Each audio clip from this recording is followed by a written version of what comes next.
1600-ലധികം സർവകലാശാലകളും 1,00,000+ കോഴ്സുകളും UG, PG, diploma, MS വരെ ലോകമെമ്പാടുമുള്ള സാധ്യതകൾ. കൗൺസിലിംഗ് മുതൽ വിസ വരെ, ഫോറക്സ്, ലോൺ, ട്രാവൽ, അക്കോമഡേഷൻ എല്ലാം ഒറ്റ ടച്ച്. വിദേശ പഠനം ആഗ്രഹിക്കുന്നവർ ഉടൻ വിളിക്കൂ 9001 800 800120.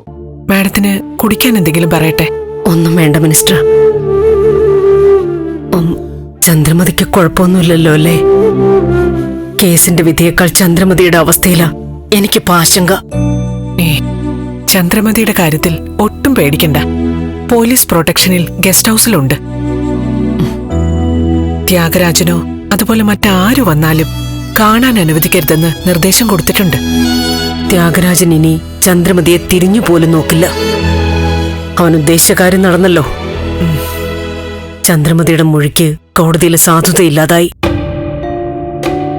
ബലരാമന്റെ സ്വത്തുക്കളുടെ പൂർണ്ണ അവകാശവും അവന് തന്നെ കിട്ടും. പിന്നെ കമ്പനി ആസ്തികളുടെയും ഉടമസ്ഥൻ ത്യാഗരാജൻ തന്നെയാവും. അവരുടെ ഭാഗത്തുനിന്ന് ഒട്ടും പ്രതീക്ഷിക്കാത്തൊരു മൂവ്മെന്റ് ആയിപ്പോയി. മെന്റൽ ഹോസ്പിറ്റലിലെ മെഡിക്കൽ ഓഫീസർ ഇങ്ങനെയുള്ളൊരു ചതിക്ക് കൂട്ടുനിൽക്കാന്ന് വെച്ചാ മന്ത്രിക്ക് അതിനെക്കുറിച്ചൊക്കെ ഒരു അന്വേഷണം നടത്താൻ പറ്റില്ലേ? ഹെൽത്ത് ഡിപ്പാർട്ട്മെന്റിന്റെ പരിധിയിൽ വരില്ലേ അത്? കോടതിയുടെ പരിഗണനയിലിരിക്കുന്ന വിഷയമായതുകൊണ്ട് ഓപ്പൺ ആയിട്ട് അന്വേഷിക്കാൻ പറ്റില്ല. ഡോക്ടറെ സ്വാധീനിക്കാൻ വേണ്ടിയാണെന്ന് ആരോപണം വന്നേക്കാം. പക്ഷേ വ്യക്തിപരമായിട്ട് ഒരന്വേഷണം നടത്തുന്നുണ്ട്. എല്ലാ കള്ളത്തരങ്ങളും പുറത്തു കൊണ്ടുവരും. ഒരു ചതി നടന്നിട്ടുണ്ട് എന്നുള്ളത് ഉറപ്പാ. ഈ ഡോക്ടർ അറിഞ്ഞുകൊണ്ട് അതിന് കൂട്ടു നിന്നിട്ടുണ്ടെങ്കിൽ അയാൾ പിന്നെ സർവീസിലുണ്ടാവില്ല. എനിക്കൊരു മകളുണ്ടെന്ന് അറിഞ്ഞതുൾപ്പെടെ ജീവിതത്തിൽ ഒരുപാട് തിരിച്ചറിവുകൾ വന്ന ഒരു ഘട്ടത്തിലൂടെയാ ഞാനിപ്പോ കടന്നു പോകുന്നത്. അതുകൊണ്ട് തന്നെ ദൈവവിശ്വാസം വല്ലാതെ കൂടിയിട്ടുണ്ട്. ദൈവം എവിടെയോ ആശ്രയമായിട്ടുണ്ടെന്ന് ഒരു തോന്നൽ വരുന്നുണ്ട്. അല്ലെങ്കിൽ ഒക്കെ ദൈവത്തിന്റെ പരീക്ഷണങ്ങളാണെന്ന് വിശ്വസിക്കാൻ ഒരു തോന്നൽ. ആ വിശ്വാസം വെച്ച് ഞാൻ പറയാ, മാഡത്തെ അല്ല, നമ്മളെ ദൈവം കൈവിടില്ല.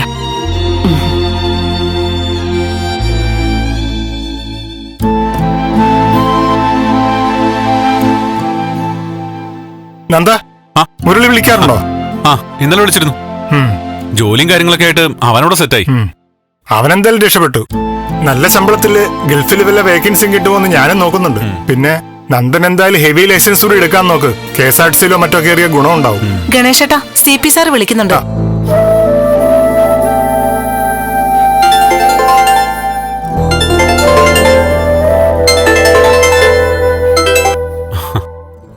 ദേവി. നന്ദു, എന്താ ദേവി? നന്ദു, ഞാൻ പറഞ്ഞിട്ടില്ലേ ഇവിടെ മുകളിലത്തെ നിലയില് ശബ്ദം കേൾക്കാറുണ്ടെന്നൊക്കെ? ഇന്ന് ഞാൻ ശബ്ദം കേട്ട് അവിടെ പോയി. എന്നിട്ട് അവിടെ പോയി നോക്കി ഞാൻ. അവിടെ ഹലോ ഹലോ ദേവി, ഹലോ.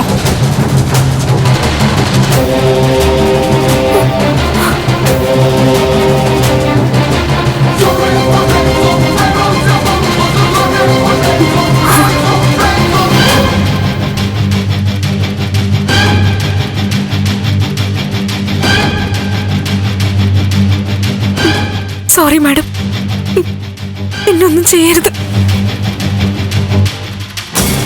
അവിടെ ഒരാളെ കണ്ടപ്പോ പേടിച്ചു പോയി. ഇങ്ങനെയൊന്നും ഞാൻ പ്രതീക്ഷിച്ചിരുന്നില്ല. എന്റെ ഹസ്ബൻഡിനെ അറിയിച്ച ഒരാശ്വാസം കിട്ടുമെന്ന് തോന്നി, അതുകൊണ്ട് വിളിച്ചതാ. സോറി മാഡം, എന്നൊന്നും ചെയ്യരുത്. ഇനി മേലിന് മുകളിലേക്ക് പോവില്ല.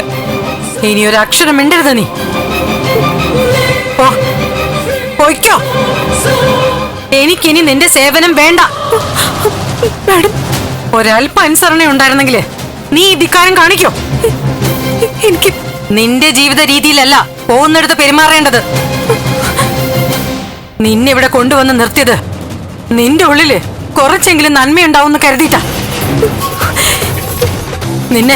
നിന്നെ വിശ്വസിക്കാൻ കൊള്ളാത്തവളാ.